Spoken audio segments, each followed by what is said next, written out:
Hello, welcome to Bags of Action. This is a 5-minute review of All the Devil's Men from 2018. This film stars Sylvia Hoeks, most recently seen in Blade Runner 2049, William Fichtner, Elliot Cowan, and the debut leading role of Milo Gibson, who's the son of Mel Gibson, who's previously been in films such as Hacksaw Ridge. The film is written and directed by Matthew Hope, who's worked on a couple of other films before in the past that I've not seen. One is The Vanguard and another is The Veteran. So, what is All the Devil's Men about?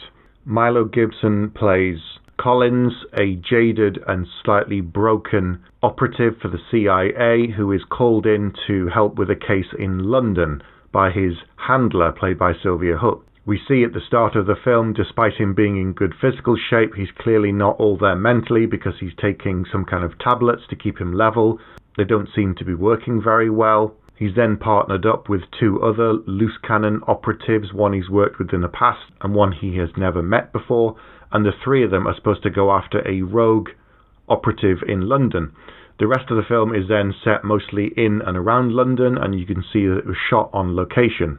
Let's start with the positives. So there are quite a few action scenes in this film. It's convincing. You can see that the fight choreography as well as the training that the actors have done on the weaponry and all of the other material is as close to real as it can be. Nobody fires 100 bullets and doesn't hit anybody or just keeps on firing a gun without reloading. So there's a certain level of realism in the film up to a point. William Fichtner is excellent in a supporting role, even though he's not in the film for very long, and Sylvia Hoeks' performance is a lot more subdued than the one that she gave in Blade Runner, where she gave an excellent performance as the character Love. In terms of the amount of action, this film would rate very highly if we're just scoring it on the number of beats that there were within the film.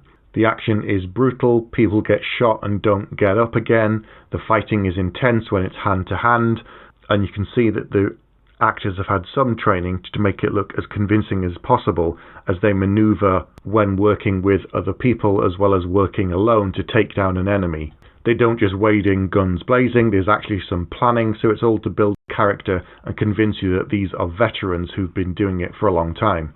Joseph Milton plays the character Dayton, who's the main antagonist in the film, and he has a bit of a Frank Grillo look about him. He's someone that I'm sure I've seen in a couple of roles before, but I wouldn't have known unless I'd gone and looked him up on IMDb.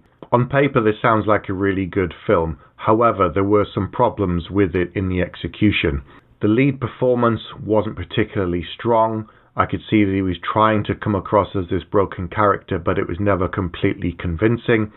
Part of the problem is the fact that the script is quite ridiculous at times and full of machismo that doesn't really work or ring true, despite the characters being these sort of broken CIA hitmen for hire. The film is trying to show the shades of grey that exist with these morally compromised people who are apparently doing something for the greater good, and yet they're breaking any number of rules and laws in the process. The other problem with the film is that as it progresses, there are double crosses and then triple crosses.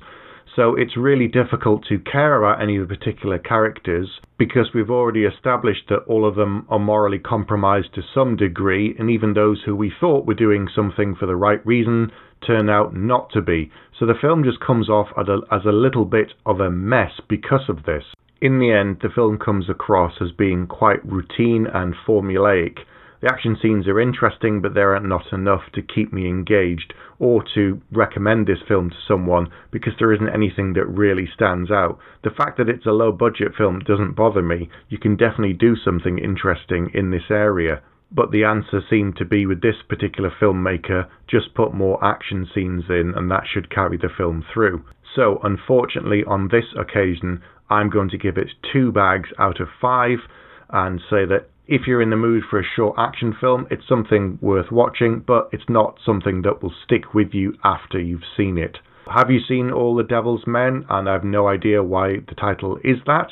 Then let me know. Get in touch with us. You can email us, you can come onto the Facebook group, you can follow us on Twitter, and don't forget to like and subscribe to this channel.